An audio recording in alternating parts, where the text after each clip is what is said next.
Welcome to Polls Check, where we have quick conversations about how to help people across Alabama live healthier lives. Today, we're talking about healthcare access, rural communities, maternal health, and the real life barriers many Alabamians face when it comes to getting the care they need. Joining us is Aretha Dix, a rural healthcare strategist, Air Force veteran, a longtime community advocate whose work focuses on improving health equity across the state, especially in underserved and rural communities throughout the Black Belt. With a background in healthcare administration, patient care, medical logistics, and community engagement, Aretha has spent years helping connect vulnerable populations to resources related to maternal health, digital access, transportation, preventative care, and overall wellness. Her work is deeply rooted in the belief that every person, regardless of where they live, deserves access to quality health care and support.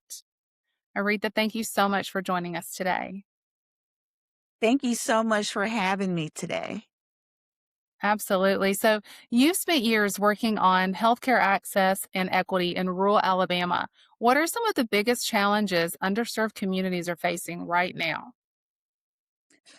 Some of the largest challenges that our rural communities are facing right now is access to care. And with that includes transportation access, financial access, and most importantly, the ability to have a healthcare provider or a healthcare home, a place where they can go and be able to talk to their healthcare family, whether it's their nurse or their records technician or their PA or their MD, and to be able to say, "Hey, I have these things going on," and being able to be guided to, "Hey, you know what? We can take care of this without you having an appointment, without you having to come in, but a place that feels like home." I love that. And you've spoken a lot about maternal health care deserts in Alabama. What does that mean for women and families in real life? So healthcare and So I want to make sure that people understand that maternity care should not be separate from your regular health care. Maternal health care is super important because at this point you have a mom and a baby, or in often cases, two babies, sometimes three babies. And so having that access to care in for those who are pregnant or recently delivered, it's so important.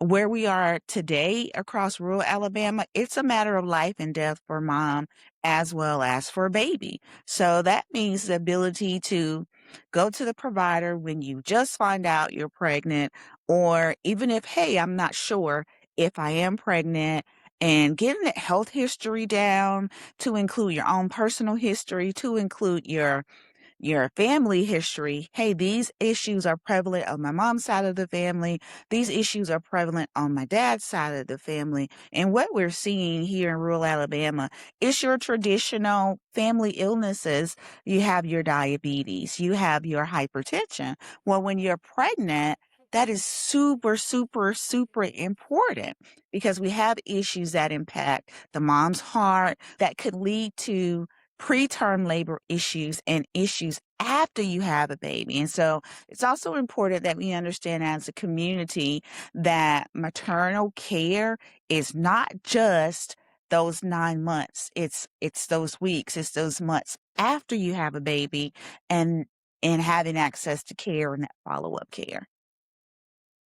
That's a really good point. I think for so many of us, we think, oh, women don't really die in childbirth anymore, but they do. And so I guess my question is, do you think people have metabolized that and realize it's still dangerous for women? Well, people don't know that it's dangerous for women until the women are gone. And oftentimes we hear, "I wish I had have known," because, say, for instance, if you're talking to a mother or what would have been a grandmother for that infant, it's like, "Well, you know what? Come to think about it, we did have high blood pressure problems," or when she had that headache, we didn't think to get our blood pressure checked. We didn't think to get fetal heart tones or anything like that. We didn't think about monitoring the urine, and we didn't think about just calling the doctor and says, "Hey, something is off. Something doesn't feel right, and I just want to feel better." And oftentimes, as women, whether we're pregnant or not, we push a little further when we have a headache, or we push a little further when we're tired, or we push a little further when someone asks us to. So we have to be very, very careful when we are dealing with family members who are pregnant, as well as if you are the pregnant person. A lot of people may not realize the healthcare access isn't just about having a hospital nearby. What are some of the hidden barriers people may face? Some of the hidden barriers that people may face, in addition to not having a hospital nearby: transportation, um, the ability to get to and from a hospital or their healthcare provider. Finances. A lot of things aren't covered under your traditional insurance plans, and to include those who may have Medicare or Medicaid. So to be able to offset those barriers financially, it can be very time consuming, and it could be very, very frustrating. And just also having a patient advocate too. Those things really, really have an impact on one's ability to get the care that they need. Oftentimes there are some churches, there are some organizations that help with transportation. Oftentimes there are free clinics that may come through the area as well that may help kind of offset. It's like, well, I can go to the doctor, but I can only take care of one issue, but not realizing that sometimes that issue is connected to another issue that may impact your overall health and your overall well-being. So, um, the barriers to include being able to articulate all of your needs versus someone being there to understand your needs. That's such a good point. People may not realize how intertwined different symptoms are, and to be able to say, this is happening and this is happening, and then this also happened. And it really could be the root of one thing. How important is that type of communication, and then especially trust between healthcare providers and the communities they serve? Trust is very, very important, from a patient perspective and to the healthcare community that help to service our patients and our clients in rural Alabama. Trust is everything. Trust allows you to get more information. And it's like when I trust you, it's almost like, well, hey, I can tell you a secret. You ever played that trust game or ever see children play the trust game? And so when I'm comfortable with you, I trust you enough to not hold back as much information. And with that comes what trust allows you to be more open. Trust allows you to get that confidential information. But also when you build trust as a patient to that provider, it's like it's a different level of care. It's a different level of respect. It's a different level of wanting to be better. It's like, okay, now I know I can trust my doctor or my nurse practitioner. So you know what? Understanding that that person understands where you're coming from, understands that, hey, I needed follow-up lab work, but I just couldn't get here. Is there anything else that you can do for me? I've been compliant. I'm sorry I missed an appointment, but I understand the medications. I understand what happens when I don't take that medication. I understand what happens when I don't eat the things that I'm supposed to do. And then when you have that rapport, it's like, okay, Aretha, okay, Angie, I understand. So I'm going to give you a pass this time. But the next time this happens, um, it may not be as easy to skip a process in your healthcare plan. So if you have one person that sees you on a regular basis, they know your history, they know your family history, they are going to be someone that you can learn to trust. They trust you. You're starting to build this history together, and that helps improve overall future health outcomes versus you're just going from, this ER with this problem to another location with that problem to an urgent care with a different problem. If you have one person, then really in a lot of ways, they can become your advocate. That is correct. And that way, even if your provider's not there, someone in that office, someone in that team can pull up your records and they can say, okay, Miss Jones, you just need a refill. You came to your last appointment, or the medication didn't come in town, or you didn't have transportation to get to pharmacy that was an hour away. Okay, let's see what we can do for you. And they can also help build a plan for the next time. So you can build those contingencies in there. It's just so great having one person that can manage your care. And then you also become a care manager. You can talk to that doctor. You know when you need to go in. You know when you'll need to go to the urgent care. You understand when to go to the emergency room and how to understand that. And that gives providers an opportunity to see, more of their patient load, whether it's for an acute issue, whether it's for a routine issue, whether it's for a wellness, and also give space to give a new patient access to care. Why is preventative care and education so important? You mentioned that earlier. When it comes to improving health outcomes, why does preventative care and education matter so much? When it comes to improving outcomes, preventative care and preventative maintenance is so, so important. That allows you as the patient to have control over your health care, right? It also builds healthy communities.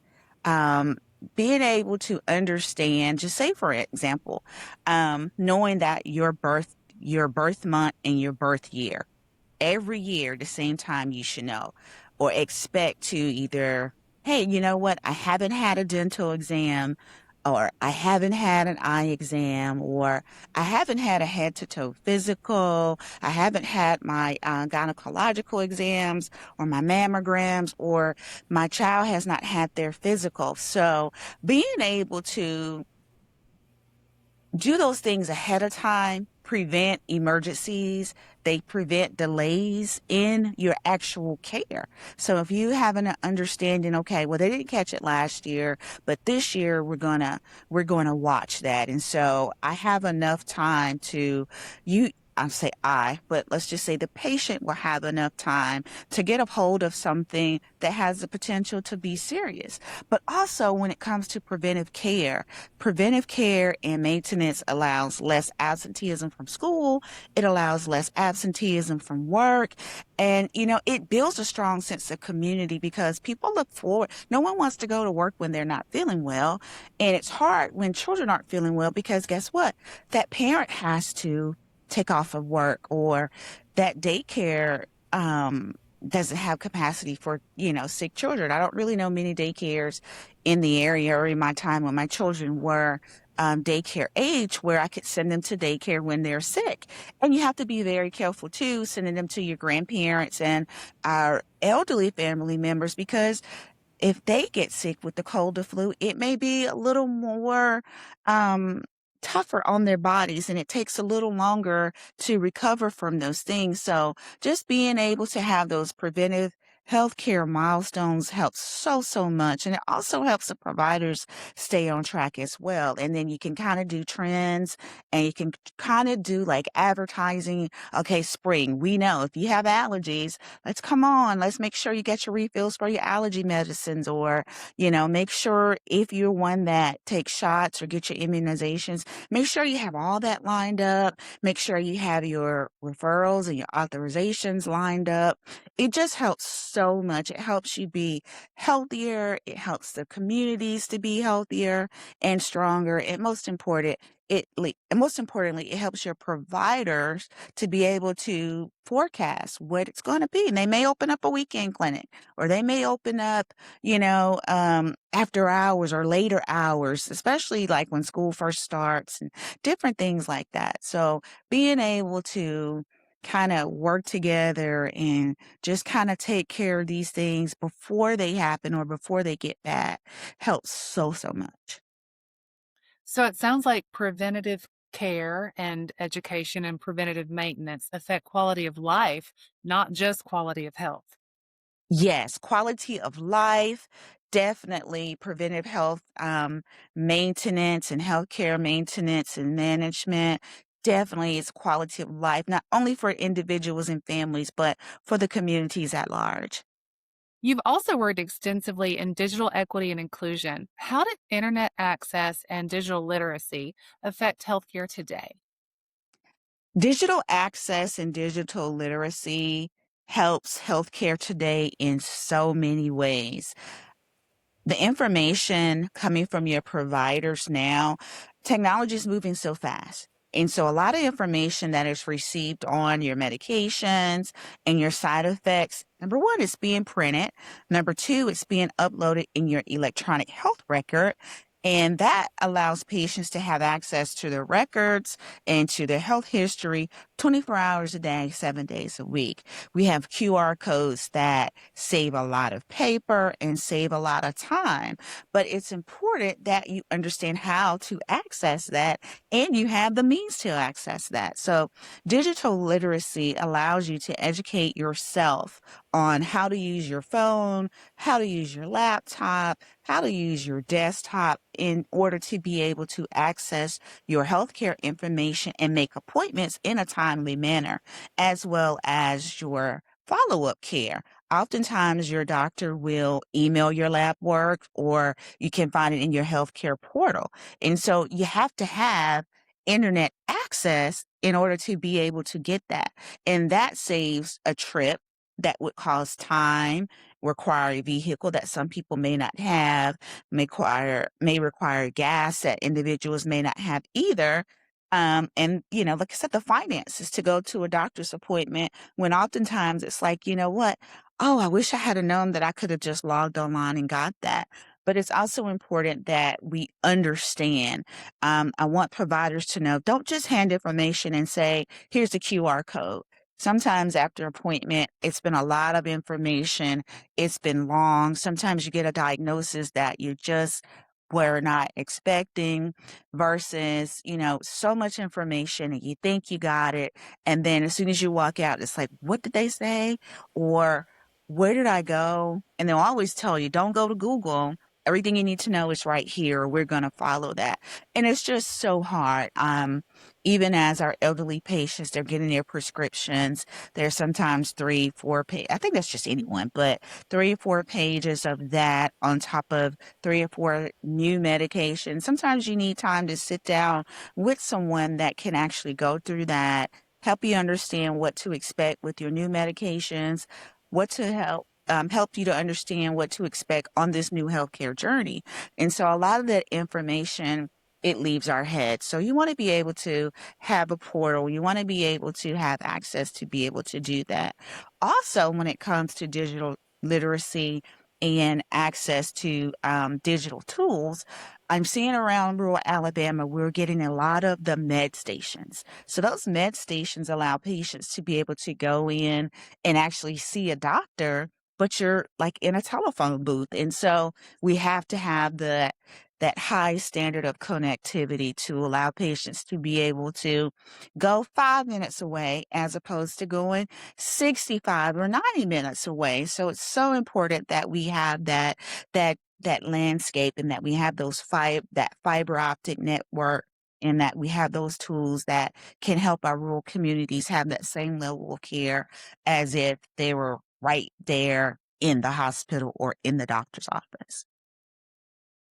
I know a lot of folks are waiting on those. That is going to be amazing. And like you said, life changing for so many people. You've also said partnerships are essential to improving outcomes. What does successful community partnership look like? Successful community partnership looks like wellness fairs. That looks like open houses for doctor's offices. That looks like city council meetings. That looks like town hall meetings. That looks like new facilities come into the community for the economic development. So partnerships are so important when it comes to healthcare. It lets the people see what's going on. It lets individuals voice their needs and their concerns. And it also allows our local government to have a better understanding of what our needs are. And as they are building that economic development future, let's see what we can do from a healthcare perspective. Let's see if we can add in a grocery store. I know one thing I'm most excited about throughout rural Alabama is seeing the Dollar General stores that have like the little marketplace in the inside. That helps a lot. That gives access to a lot of the fresh fruits and vegetables that individuals need to accompany their diet and some of these new diagnoses. Um, and also those partnerships like Uber and DoorDash and Instacart that are, that some of these rural areas have access to now, where again, when you don't have a bus system or you don't have a car and you're having to walk. So expressing those needs to your city government allows our roadway partners to say, okay, well, you know what? We can possibly think about, or let's look at safe ways where people can access their food. Let's bring in some sidewalks here, or what does that look like to develop a rural transit system? And all these things can be totally validated based on the need of the community. That's a good point. City government, town hall. If a local leader or organization wants to improve health outcomes in their community, where should they start? So, if our local leaders want to improve healthcare outcomes in their community, the best place to start is with the community. Hey, do we have a park? Oftentimes people need a place to go. Physical therapy, for example, may be 45 minutes away. But if I can get out to a park, a nice, safe park during the day that has a restroom, access to water, that may be in city limits, but also I know we're talking about our rural landscape for the most part. But just understanding what our people need, children being able to ride their bikes safely, individuals being able to walk their dogs or their family pet. I don't know if people walk any other pets besides their dogs, but allowing people to be able to get out and move. I have been seeing a lot of new initiatives based around being outside. Like they'll have for example, I went to Greene County and they had a whole health fair day, but it was a night out. It was called the local night out, where the local fire department and the police department came out and some of the other city agencies that work together came out, and that they introduced themselves and let people ask questions, but they also gave out smoke detectors, they gave out batteries, they gave out stickers for the windows. And so they made it fun. They had healthy food. They had let local vendors to let people know, like, hey, we do have healthy options here. We have a new farmers market. So many different things. A lot of the churches came out as well, just to let people know that, hey, on Wednesdays, we give out fresh food. On Thursdays, we do ice cream socials for the children in the summer, but just allowing people places to gather and talk about their health needs and understand what is actually available in their communities. So, local leaders should start within their own communities, find out what the gaps are, what the needs and the wants are, and begin those conversations. Well, Yes, ma'am. despite the challenges that we've talked about, what progress or innovation gives you hope for the future of healthcare in rural Alabama? So, with all the things that we talked about, some of the processes and procedures that gives me hope about the health landscape in rural Alabama is allied health training available. I'm seeing more schools available for our younger population that gives them time to kind of plan. We're seeing that people are getting married right out of college. And so being able to get married and have a place that you don't have to go far. I mean, a lot of people spend like 4 to maybe 6 years in the average college town, and I found that very astounding. But understanding that there are programs there and that there are community needs that match what the people have already learned, that is something that we can truly, truly capitalize on. But also, with regard to allied health sciences and children being able to get access to that level of education in high school and then our 2-year college program. So that gives me hope, and that lets me know that the future is being planned with health in mind. And so we spoke earlier about the pop-up health centers. That gives me hope because that meant someone listened and someone understood the need that everyone can't afford to drive an hour away. Everyone doesn't have the ability to actually drive that far away, whether it's their health issues or if they simply do not have a mode of transportation. So um, knowing that we have these like these just in time places that are popping up, knowing that we are having stores and places that are available to give out fresh food and where people can have access to fresh food gives me hope. And it only takes one person to do something and like it and be able to tell their result, or we can actually look at our numbers and tell that, hey, you know what? We're seeing less diagnoses of hypertension, or we're seeing more people, having better health outcomes within our community, and they're staying here. And most importantly, they're trying to help themselves. They're working on healing themselves and at low cost methods. Like again, having a park, being able to walk 30 minutes a day. I'm seeing walking clubs. I'm seeing senior steppers. Those are the senior walking clubs. So all of those things make me feel good. It makes me totally confident and totally happy that we are moving in the right direction in rural Alabama. That is encouraging. Well, last question. If there's one thing you want everyone in Alabama to know about healthcare access and equity, what would that be?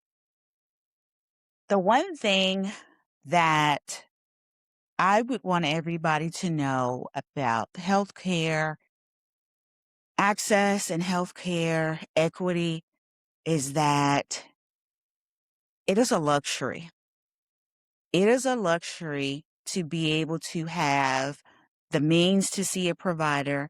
It is a luxury to have a relationship with a provider or provider care team. It is a luxury to be able to pay the cost difference in your medication. It is a luxury if you can actually reach out to a provider and that provider establish a relationship with you. That is a luxury. A lot of people don't realize how important, number one, your health is, but how important your neighbor's health is. It's so important that we continue to build healthy communities. And it's it's a luxury.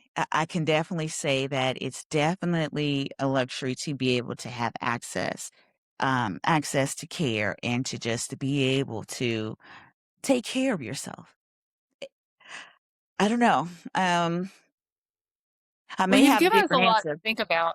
Yeah, You've I given may have a different answer. I don't know if you wanna ask me that one again because I kinda got like, because I think about the people who they just don't have it, and when someone gets sick and someone says, "You know what? Just go to the doctor." It's not that easy. And it's not that easy anymore to just go to emergency room, especially if it's not there. It's not that easy to do that. So I just want people to understand. I just want our communities to understand that having access, it's not only a luxury, it's a must. We have to have this. We have to work together to build stronger, healthy communities. And I think you would agree it's also a responsibility. If you Yes, have access, is easier than if you don't have access. But either way, your health, my health is my responsibility. And to take hold of that and do what you got to do. that's right. That is right. Well, I've learned a lot. I appreciate you being here today. If somebody wants to connect with you, learn more about you, invite you to speak, or I think you also do some consulting. Like if somebody's trying to reach out to you or your website, where can they go? I'm on LinkedIn. I'm on LinkedIn as A Quintina. I'll spell that for you. A, and that's A for my first name is Aretha, but Quintina is Quintina, and my last name is Dix. So that helps because oftentimes people reach out and I may not be that person or I may not have the capacity, but I have someone in my LinkedIn Rolodex that I could point them to.